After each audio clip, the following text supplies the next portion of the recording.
कुछ मैं कर रहा हूँ या फिर ये सब होना लिखा था पहले से? तो ये सब होना पहले से तय था। हम यहाँ एक निमित्त माध्यम है ओनली। हम नहीं करते कुछ भी, जो होना है वो होकर रहेगा। हम बहुत सी बार रोकने की कोशिश करते, नहीं हम नहीं होने देंगे, लेकिन चाह कर भी हम चीज़ों को रोक नहीं पाते। यूँ कहें कि जहाँ हमें सुलझना होता है वहाँ हम और उलझते ही जाते हैं, लेकिन लास्ट में हम सोचते हैं कि कुछ हो तो है ही नहीं रहा। मैं इतना परेशान हो रहा हूँ लेकिन हो तो कुछ अलग ही रहा है, मेरी मर्ज़ी का तो कुछ हुआ ही नहीं। तो जब होना हमारी मर्ज़ी का है ही नहीं, फिर भी हम इतने परेशान हो जाते हैं कि हम करने में लगे लेकिन हो नहीं रहा।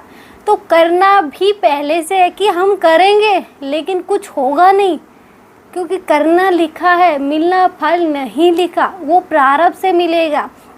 आज आप ये वीडियो देख रहे हो तो ये भी कहीं ना कहीं आपको देखनी थी, इसलिए आप देख रहे हो, या यूनिवर्स आपको दिखा रहा है। ऐसा नहीं है कि आप मन में आए किसी की वीडियो देख रहे हो। आप हर किसी की वीडियो नहीं देख सकते, क्योंकि वो उन पे नज़र ही नहीं जाएगी। बहुत टाइम ऐसा होता है कि हम उस वीडियो को 6 महीने पहले देखते हैं, जब हमें इसको स्क्रॉल कर देते हैं, लेकिन 6 महीने बाद जब उस पर क्लिक करते हैं, जब वो उसमें हमें मज़ा आता है। ऐसा ही हमारे भी साथ हुआ था एक बार।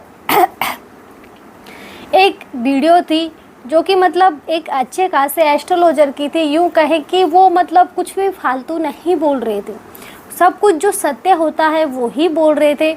और उनकी बातें इतनी क्लियर थी कि हमें मतलब अपने माइंड पे से जो प्रेशर है ना, उसको हटाने में वो हमारी हेल्प करने वाली। बहुत सी बार हम चीज़ों को लेकर परेशान हो जाते। ये वीडियो 6 महीने पहले सामने आई थी, लेकिन 6 महीने पहले दिख तो गई, क्लिक नहीं हुआ, ओनली थंबनेल पड़ा, वो ऊपर स्क्रॉल कर दिया, वो चली गई। जस्ट 6 महीने बाद वो वापस सेम वीडियो आई और उस पर क्लिक भी हुआ, और वो इतनी पसंद आई कि आज घंटों घंटों वो उनकी वीडियो हमारे टीवी पे चलती है, मोबाइल में भी देख लेते। बहुत मज़ा आता है सुनने में। यूँ कहें कि जीवन को एक नई राह मिलती है कि तुम टेंशन मत लो, जो होना है वो हो के रहेगा। इसलिए ये वीडियो भी हमें दिखती नहीं है, दिखाई जाती है। इसलिए हम कुछ नहीं कर रहे, सब कुछ करने वाला बैठा है, वो कर रहा है, हम तो एक माध्यम है। सबको महाभारत युद्ध में सबको ये लग रहा था कि मैं कर रहा हूँ, लेकिन एक अर्जुन ऐसा था, उसे पता था कि मैं एक निमित्त माध्यम हूँ। जब तक भगवान श्री कृष्ण ने अर्जुन को गीता नहीं सुनाई थी, उसे नहीं थी इन चीज़ों की नॉलेज। वो ये सोचता था कि मैं अपनों को कैसे बाण चलाऊं, अपनों को कैसे मारूं, अपनों का वध कैसे कर पाऊंगा, इससे अच्छा मैं भीख मांग के खा लूँगा। लेकिन जब भगवान श्री कृष्ण ने अर्जुन को गीता सुनाई, तब अर्जुन को पता चला कि मैं तो एक निमित्त माध्यम हूँ। एक अर्जुन ऐसे थे जिन्हें पता था कि मैं नहीं कर रहा कुछ, लेकिन कौरव मतलब जानते सब कुछ थे, लेकिन रुक नहीं पा रहे थे। यूँ कहें कि रुकना लिखा ही नहीं था, तो रुकेंगे कैसे?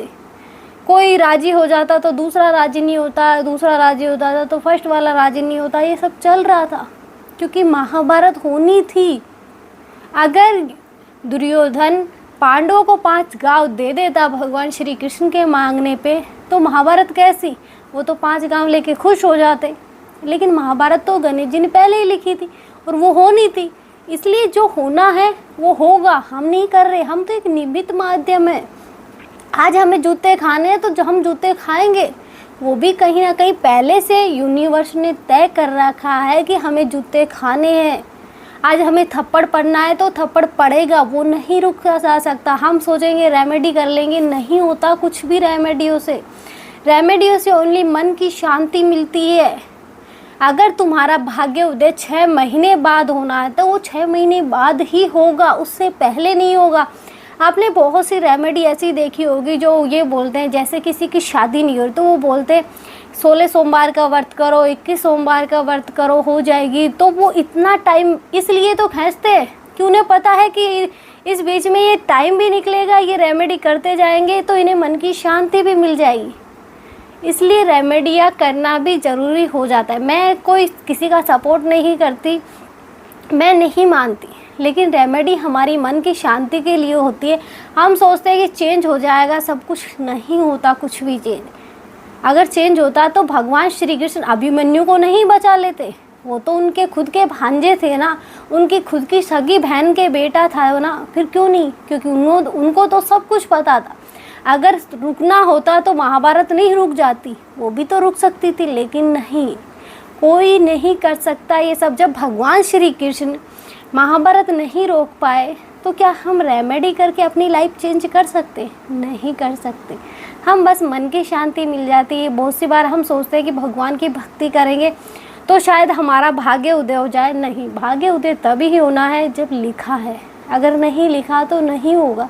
लेकिन हमारा जो शरीर है वो दुख और सुख दोनों से मिलके बना है, इसलिए हमें दुख फील हो जाता है, लेकिन सुख आता है तो हमें फ्यूचर की टेंशन होने लग जाती है। इसलिए सुख हमें फील नहीं होता, फिर हम पूरी ज़िंदगी ये सोचते मैंने पूरी ज़िंदगी में दुख ही पाए हैं, सुख तो पाया ही नहीं है, सुख हमें नहीं दिखता। हम एक फैमिली ले लेते हैं, मान लो एक फैमिली है जिसमें बहू परेशान है, सास ससुर बहू को परेशान कर रहे हैं। ये एक उदाहरण के तौर पे, किसी को मतलब ऊपर नहीं बोल रही, कि फैमिली परेशान कर रही है यूँ कहें, लेकिन पति साथ में खड़ा है। पति ये बोल रहा है तू क्यों टेंशन ले रही, मैं खड़ा तो हूँ, मैं हूँ तो सही तेरे साथ लड़ने के लिए। भले ही मेरे माता पिता हैं, लेकिन मैं जब गलत करेंगे तो मैं तेरे साथ खड़ा हूँ। वो गाली निकाल रहे तो मैं उनके साथ लड़ूँ भिड़ूँ तो ज़्यादा ही प्रॉब्लम पड़ेगी। इसलिए जो होता है कर ले, नहीं होता तो मना कर दे, लड़ाई होगी बाद में देखेंगे। तो ऐसी चीज़ें मतलब अब यहाँ दो तरफा बातें हो जाती है कि उसको पति का सपोर्ट मिला, लेकिन सास ससुर खिलाफ खड़े हैं, सास ससुर गालियाँ दे रहे हैं, लेकिन बहू को क्या दिखेगा? बहू को वो चीज़ें नज़र आएंगी कि मेरे सास ससुर खराब है। वो खुशी नहीं नज़र आएगी कि जिसके साथ सहारे मैंने अपना परिवार छोड़ा, जिसके साथ मैं अपना पूरा जीवन बिताने वाली हूँ, वो मेरे साथ खड़ा है। तो फिर उनसे मुझे क्या लेना? वो तो अपनी लाइफ जी चुके, मुझे अपनी लाइफ जीनी है। लेकिन बहू ये नहीं सोचती, उसे वो वाली खुशी नहीं नज़र आती, उसे वो वाला दुख नज़र आता है कि मेरे सास ससुर खराब है। इसलिए हमेशा हमें दुख ही नज़र आता है, सुख कभी दिखता ही नहीं है। क्योंकि पति साथ में खड़ा है तो खुशी है हमारे लिए। नहीं तो आजकल दुनिया में कौन किसी का सपोर्ट करता है? कोई नहीं करता। लेकिन फिर साथ में खड़ा है तो हमें वो वाली खुशी हम इग्नोर मारेंगे। साथ खड़ा है तो क्या है, लेकिन सास ससुर तो ताने मार रहे, तो ये मारने लिखे हैं। तो हम देखते हैं शादी पूर्णतः प्रारब्ध है, तो हमें सास ससुर भी तो वो ही मिलेंगे जिनको हमें ताने मारने हैं, जिनको हमें ताने सुनने हैं।